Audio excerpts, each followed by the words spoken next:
Welcome everyone, Christine here with a discussion about Total War Warhammer 3, Patch 4.0, Shadows of Change DLC. In this video I want to talk about the AI changes that Creative Assembly has introduced with Patch 4.0. The AI changes are the most significant aspect of the patch. It's not terrain changes, it's not faction changes. There's not really as much of that going around. But there have been some significant changes with respect to the AI. Not necessarily in battle, at least if you're like me who plays on Legendary very hard, which is what I do in any serious campaign, you're not necessarily going to notice changes in AI behavior in battles. Maybe some things, but at least on the difficulty that I play on, not necessarily so. Please let me know how things are for you guys that do play on lower difficulties. I would really like to know if anything substantially has changed with respect to that.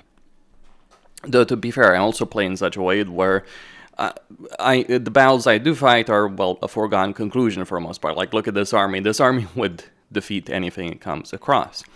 But there are some substantial changes in terms of the campaign.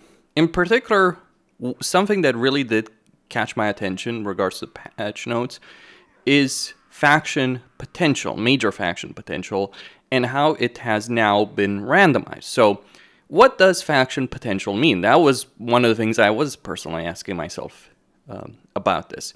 Well, Hawkeye G answered this for me. That what faction potential does mean is not necessarily what you might expect originally. Now, you might think faction potential means various benefits that major AI factions get.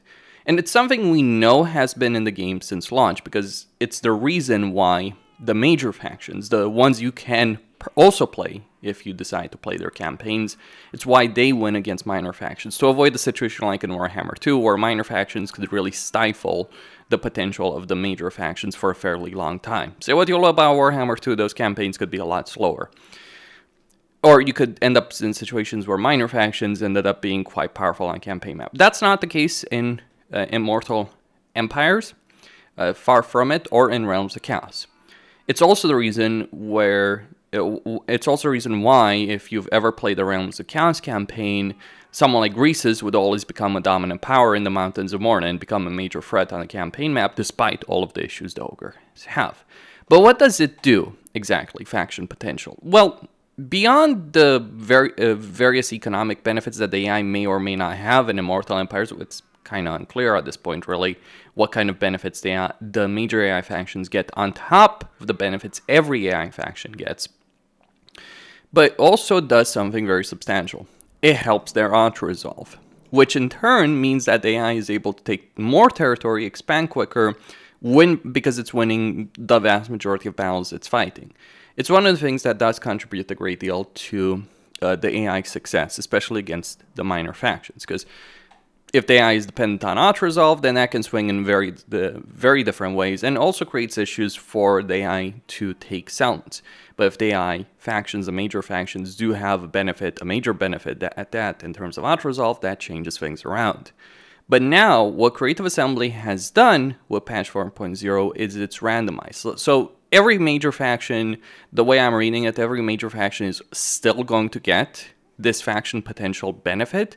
But to the extent that they get this benefit, that is going to vary dependent on the campaign. So it's going to be RNG. Now, this doesn't mean that, say for instance, all the guides and all the videos that I've done, myself and many others, about which factions are going to be threats in the campaign, that doesn't mean that has changed necessarily, because there's still factions, even if they have a lower faction potential, they're still going to be powerful on the campaign map.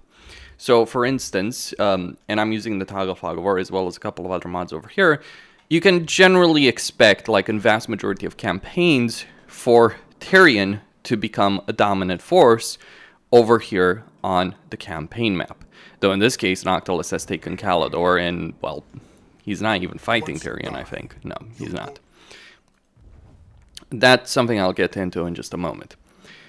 But you do have a change in the situation. I also have rogue armies, by the way, taking Safri. That's an interesting little discussion. The fact that Safri is alive, actually, at this point in the campaign is a bit interesting. But still, you do have that major change in terms of faction potential. So while Tyrion, Alariel, and Elfarion are always going to wipe out Nakari and Noctilus potentially, or limit what Noctilus and Nakari can do, the degree that they're going to do it is going to vary. So in this particular campaign, it does seem like Tyrion and Alariel haven't necessarily reached a high amount of faction potential.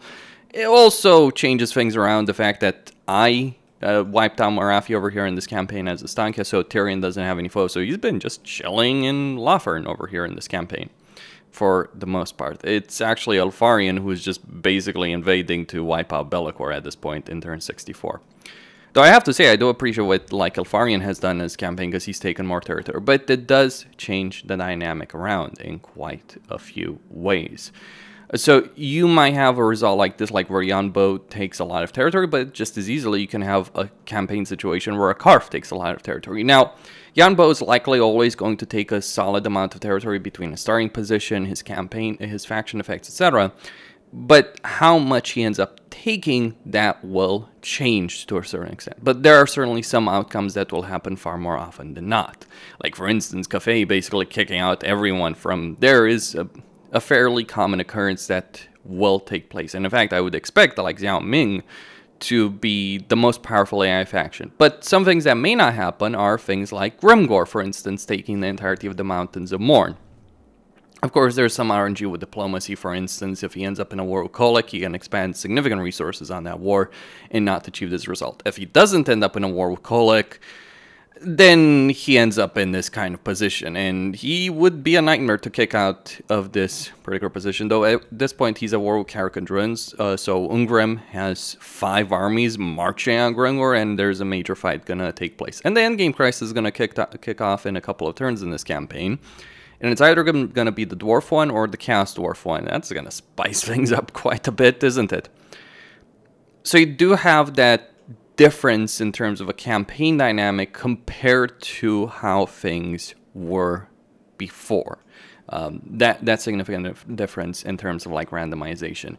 I've seen everything from like Grombrindle wiping out Malekith and taking his lands to a vast and powerful Cathayan Empire, to the Skaven controlling all of Lustria, which, by the way, before this patch, it would be unlikely they would do so, but I've certainly seen, like Clan Pestilent, at least wipe out Itza and wipe out the Cult of Sotik.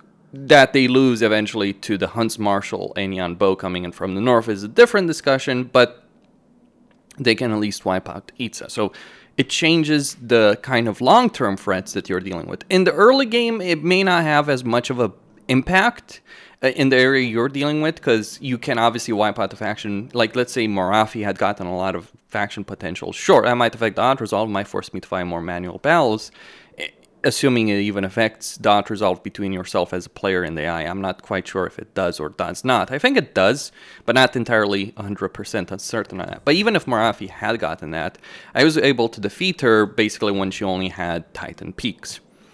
That's when I started the war against her, so I was really able to limit her. But what this really does is that it creates a variety of threats in every campaign. It's going to be random, that you may have to deal with as a player, depending on campaign. So in this campaign, I might end up in a war very quickly with Carrick-a-Dren and Karazekarak if the Dwarf Endgame crisis kicks off. But ultimately, I might have to just deal with Grimgor, one way or another, if I decide to go there. Or if I was foolish enough to enter Cafe, that would be a really powerful threat. Now, some other things that have changed with patch 4.0 that do affect the AI.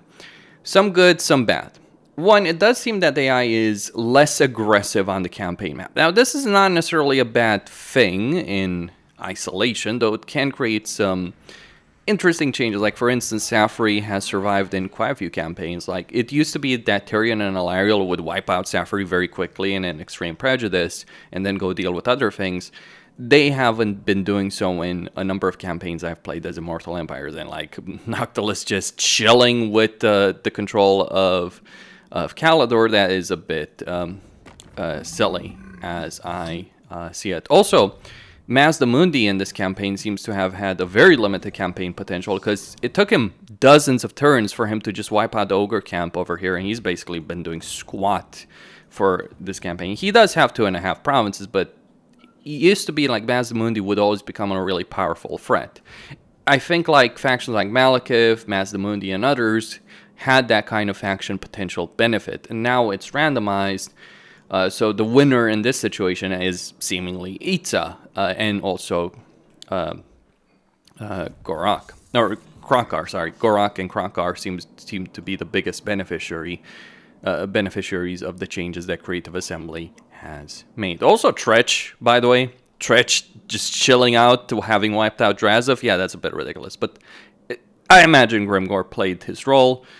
Also Kislev, by the way, just wiping out the Azazel, wiping out Frat, Boris Ursus wiping out Archeon. You can really see the faction potential. Now, beyond that, though, there's other changes. So the AI is less aggressive, and when, at least in a stupid way. Like, the AI is still going to be aggressive. It's still going to look to conquer territory, but it's not going to declare war on a faction across the world. It's not necessarily going to declare war on factions of the same race, for which it has no reason to do so. It's not going to be as biased against the player as it was before. Now, I've talked about AI bias. Now, my personal feeling on the matter is the reason the AI was biased against the player is because the AI is looking at various threats it has to deal with, and it wants to conquer territory, and you seem like the easier option. The reason the player might seem like the easier option is I'm pretty certain the AI does factor in, like, just what kind of benefits a faction had, like money, all that. I believe so.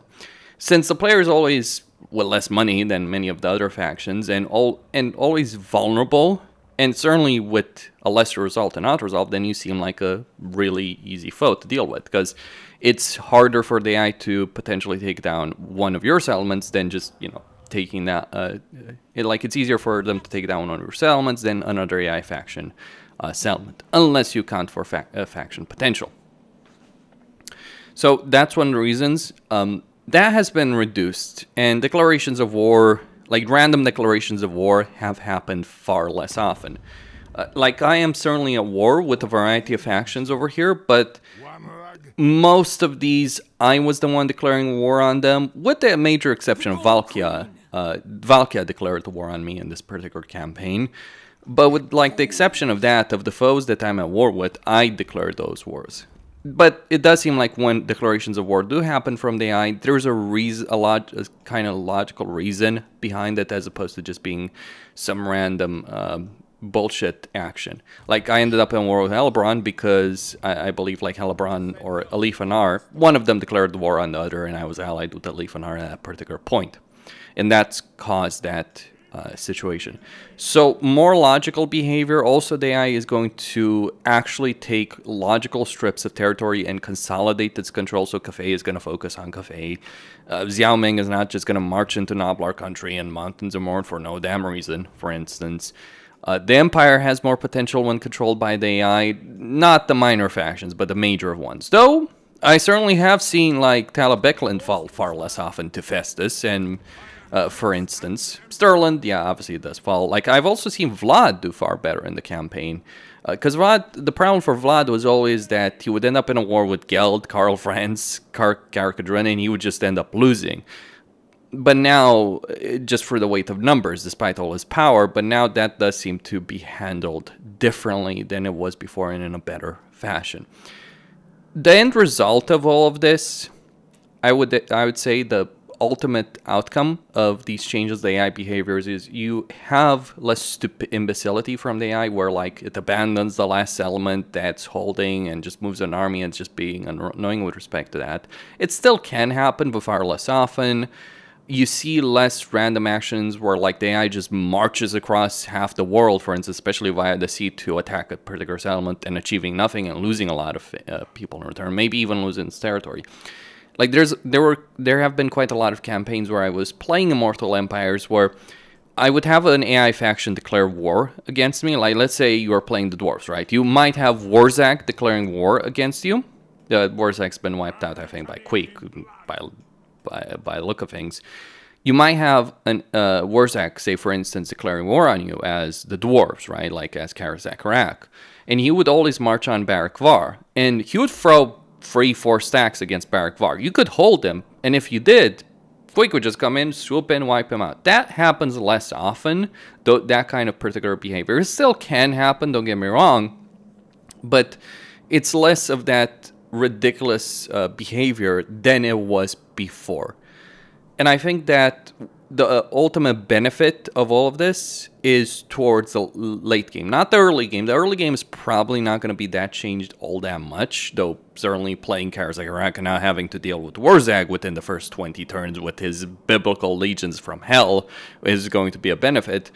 But the real difference is in the late game, because look at the map over here, right? Look at the AI empires, the territory they control at turn 64. They've consolidated. Like, if I were to say fight Catherine, that would be a difficult proposition. Boris Ursus, less so. He obviously has more limitations.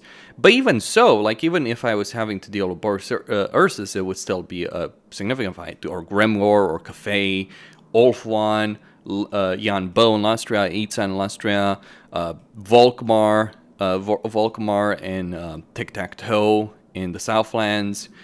Those would be significant threats, and you would actually have to put in effort as opposed to just showing up with a couple of armies and then wiping the floor with everyone. You could still win individual battles with a couple of armies, but then you would encounter the fact that the AI is just going to recruit dozens of armies to throw against you.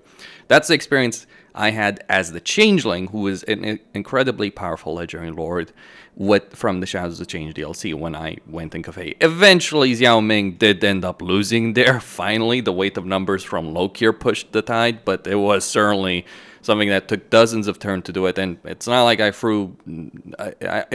put very little effort. I was really pushing to try and defeat him, and I did defeat his army several times. This reminds me, this situation, as I looked at the campaign map, this situation reminds me far more of how things used to be in Warhammer 2, though with less of the bullshit that would happen in Warhammer 2. I feel like a lot of people have rose-tinted goggles about Warhammer 2. I certainly didn't like the way difficulty was handled, because the AI would just get a bunch of free experience on its units, get high-level lords because it had a bunch of experience benefits and all kinds of benefits that made them ridiculous. The Order Tide existed for a reason. This is not as bad as that. Like, this is not the ridiculousness that was happening constantly in Mortal Empires. Because you can gain experience, you can gain scalability, you're not limited by supply lines, but at the same time, the AI seems to have been moved in a direction where it's capable of keeping up to a certain extent. Now, obviously, if you're a really competent player, you know what you're doing, and you take as much territory as I have in a campaign, you're obviously going to be more powerful than AI faction, than any kind of AI faction, though I would certainly not want to fight Gremgor over here. Like, I would not want to go there. Let's just say that, right? Because you look at Gremgor, he's got 3 full stacks over here, 4 full stacks that I can notice, and he's quite capable of replenishing his armies very, very quickly. So it would be a major effort if I was having to go into the mountains and mourn. And that's important because you don't just want to have a cakewalk in the game. And one of the problems that's existed in a late game in Warhammer 3 is that the early game is really challenging, but the mid-late game is a pathetic shit show. Where any kind of decent player that's built up very strongly in the early game just walks all over every faction. I would still say the early game probably is far more difficult, though maybe less so. Like, maybe it ends up being less low. Like in my Changeling campaign, I just walked all over the early game. It was the mid-late game that ended up being a challenge, as I was especially fighting Cafe and Ulfwan. So if Creative Assembly has moved the needle in favor of more of a late game challenge as opposed to the brutality of the early game, which we've had up until this point, that is a genuinely positive change, and they deserve quite a bit of credit for that. I think changing the AI in Total War is probably one of the hardest things for them to do, because there's a lot of factors to take into account. And I think that in general, say what you will about Total War, like, I'm sure anyone who's played this series for any length of time remembers how idiotic the AI was in Rome 1 and Medieval 2. Like, I love those games, but I think we can all agree that the AI was really, really bad. In fact, I think it was Dick Cheney, if I'm not mistaken, because I believe he played Total War, but I remember like some statement of like, the AI doesn't matter. Well, it does. It always did, but we just kind of accepted the AI was being crap. Whereas the AI, at least on a campaign level, not necessarily battle level, that's a different discussion, the AI does seem to have been improved. The problem with the AI on the battle level is not necessarily because of just its decision making, it's also how battles are intrinsically played in Total War games. I think it's more like there's certain things Creative Assembly needs to change on a fundamental level with battles to create more interesting scenarios there. But in terms of like what they've done with the campaign, I do like it. It does certainly add a random factor. That, make no mistake on this, Grimgore is still Grimgore. Archaon is still Archaon, unless some Fedra faction wipes him out. Though, far more likely for Boris Ursus to be wiped out than Archaon to be wiped out. So you're still going to have those situations. You're still likely, in the vast majority of cases, still going to have those situations to deal with. But it does create more interesting scenarios and creates larger and larger AI empires that do require a significant amount of resources to deal with. Because while you can look at this campaign and say, oh, you're dominating the map, I've got an endgame crisis happening that may very well be the dwarves, in which case I have to deal with everything over here. I'm pushing like and that's a problem for this entire area of the map, because like, yeah, I have armies here, but they're not going to be capable of dealing with 6 armies from Clan Angrun, 6 from Karak, and 6 from Karakadrin. But beyond the endgame crisis, I have a vulnerability over here because Mazamundi's been doing absolutely nothing this entire campaign, and I have no armies here. So if Ulfwan and Mazamundi declare war on me, which they might, because I don't have even a non-aggression agreement, and they've refused it, that might create vulnerabilities. I have Valkia and Hellebron here, and Sigvald, as you can see, and other issues as well that pop up in this campaign. That's the reason that AI competency matters, because it does create situations where you actually have to put an effort in your campaign as opposed to just YOLOing it past turn 40, which certainly has been the case before. That's all I had to say. Costin here signing out. Don't forget to subscribe, like, and enable notifications, and stay tuned for more.